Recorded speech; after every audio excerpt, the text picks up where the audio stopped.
இந்த வார் எதனால் ஸ்டார்ட் ஆச்சுன்னா கொஞ்சம் காலத்தில் பின்னாடி போகணும். அதாவது எப்போன்னு கேட்டிங்கன்னா 1979.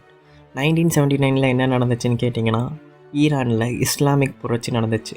அதாவது இஸ்லாம் பீப்புள் எல்லாருமே சேர்ந்து மன்னராட்சிக்கு எதிராக போராடினாங்க. அதில் மெயினாக போராடின ஒருத்தவர் தான் அவங்களோட சுப்ரீம் லீடர் அலி காம்னே. இந்த அலி காம்னே யாருன்னு கேட்டிங்கன்னா, அவர் 1989 அங்கே ஒரு பவர்ஃபுல்லான ஒரு இஸ்லாமிக் தலைவராக இருந்திருக்காரு. அவர் அதிபர் கிடையாது, அவர் பிரசிடெண்ட் கிடையாது, அவர் ப்ரைம் மினிஸ்டரும் கிடையாது. யார் அவர்? அவர் அங்கே இருக்கிற நாட்டில் இருக்க அவங்க எல்லாத்துக்கும் மேலே ஒரு ஆள் தான் அலி காம்னே. இவரை ஏன் அமெரிக்கா டார்கெட் பண்ணுச்சு?